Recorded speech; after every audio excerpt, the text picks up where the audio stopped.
Good morning.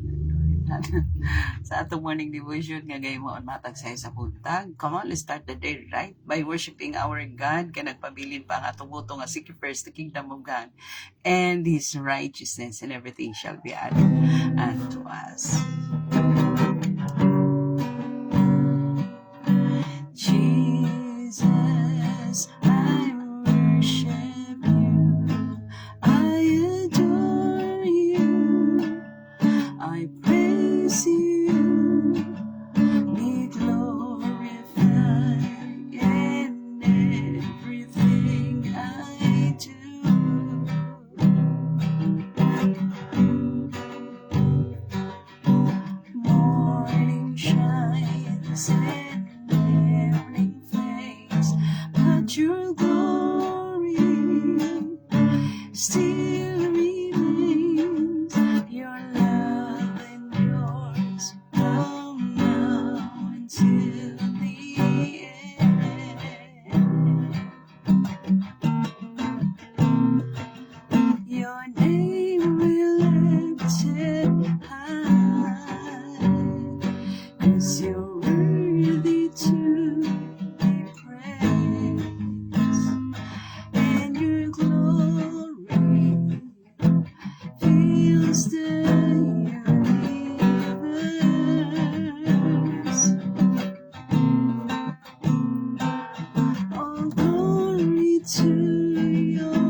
Pilipinas, wala laing Dios, ikaw ra gyud Ginoo. Ayan nga tuboy, daygon, mayaon, pasidunggan Lord, ikaw ra gyud Ginoo. Usa nining sa kapunta ko nagapasalamat kami kaayo Ginoo kanimo Amahan nga imong gipukaw gipapukaw nimo ang among mga mata ug niya ang among katulog tibok gabi imong gihimo nga kalidad Ginoo. Thank you kay ni ana ug gihatag nimo kining laing matahong nga adlaw Ginoo nga Wednesday opportunity alang kanamo Ginoo na makapadayon kami sa pag-alagad kanimo, makapadayon kami sa pagkinabuhing Kristohanon Lord. Salamat kay nining tanan nalaygon kami Lord. Salamat usab sa imong kanunay nga pagdasig kanamo Amahan adlaw-adlaw Lord. Pag-sustain kanamo aron makalahutay kami sa adlaw-adlaw nga pagkinabuhi. Nalaygon kami Lord sunay katapusan dawata ang among mga pagpasalamat, mga pagdaig, mga paghimaya pinaagi sa gamahanan ng ngalan ni Ginoong Kristo nga among Ginoo manluwas. Amen. So, nasabta no sa atong pagmubo nga pag exhort sa pulong sa Ginoo no. Natakaron sa Philippians kay human naman ta sa Ephesians. So natakaron sa Philippians chapter 1 ta sugod ta sa chapter 1. O sa gihapon kutlo ng gihapon ta sa some passages in every chapter ug atong itakol. So dinhi karon atong itakol ang verse 6 sa chapter 1.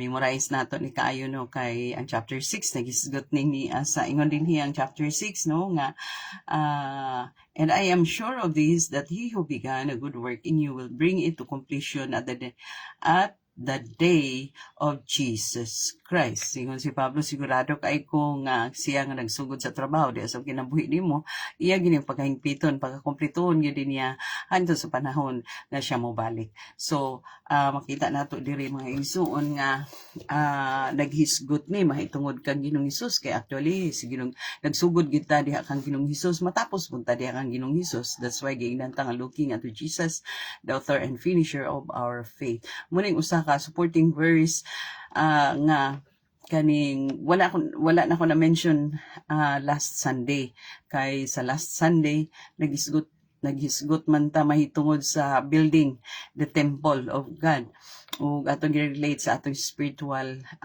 condition, spiritual life no ang mao nga mensahe last Sunday ug kini usa ni siya ka supporting verse nga wala gid nako na mention apan karon atong mention ning niay ngon dinhi nga siya nga nagsugod iyag yung matinud-anon siya nga iyang hingpiton kumpletohon no. So munang naa nga kabalo gid ta nga ang atong song foundation is si Jesus man gyud si Ginoong Hesus apan siya ra gid gihapon ang padayon nga maga-nurture sa ato para mahingpita ug siya ra gid gihapon ang mubalik para pagakuhaon ta.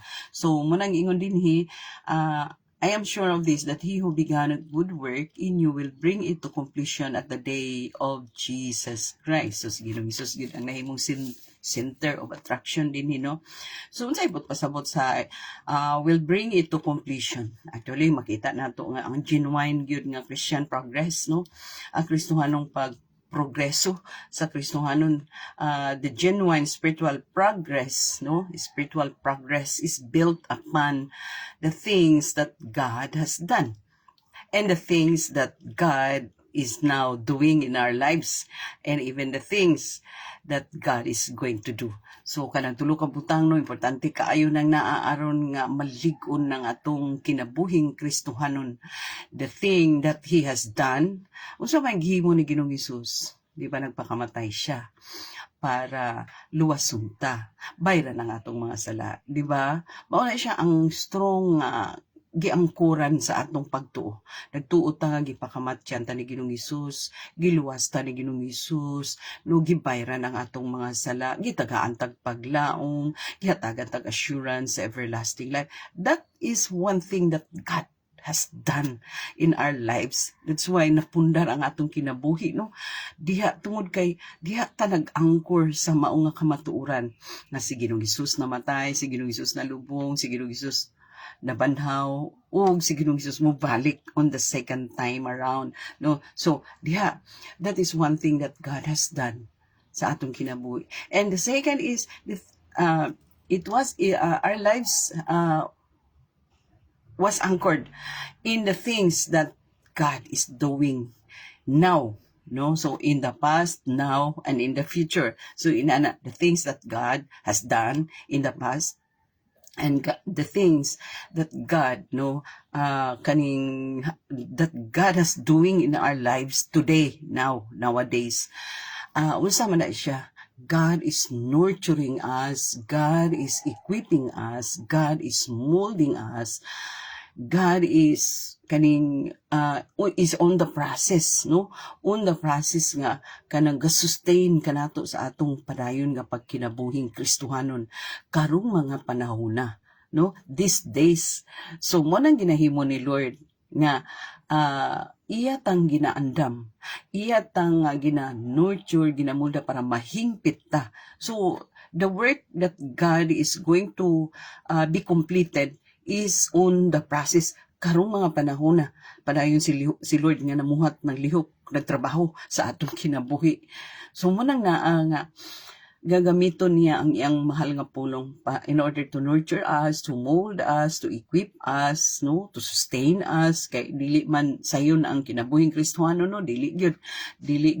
But thanks be to God, kay Jesus Christ is always on our side.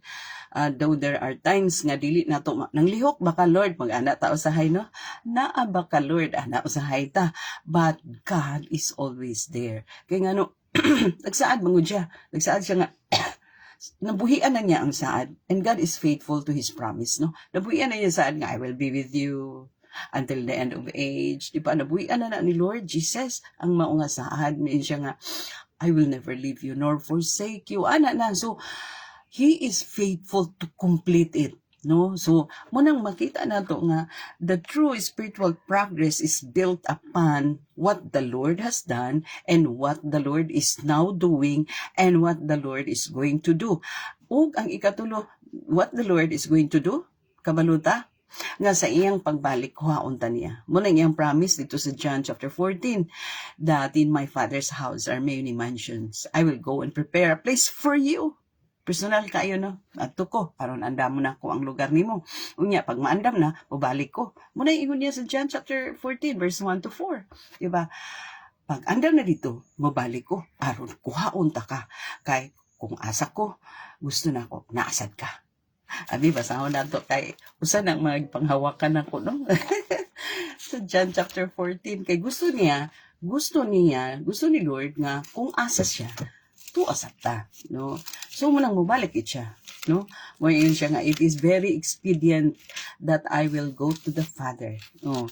Kay, ingon siya, aron mahingpit ang tanan. Ano siya, let not your heart be troubled. Believe in God, believe also in me. In my Father's house are many rooms. If it were not so, I would I have told you that I go to prepare a place for you, and if I go and prepare a place for you, I will come again and will take you. Babalik ko, kwaunta ka.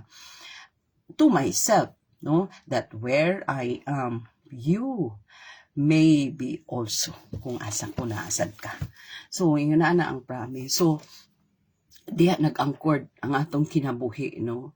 So, tinuod yun nga spiritual progress sa Kristohanon mga igsoon, nag-angkord yun ni, no? Na-built yun ni, na-angkord ni sa mga butang nga gihimo na ni Lord. Gipundar na ni Lord sa atong kinabuhi ang kamatuoran nga siya nagpakamatay aron bayran ang atong mga sala, tagaan-tag paglaom ug tagaan-tag assurance sa eternal life.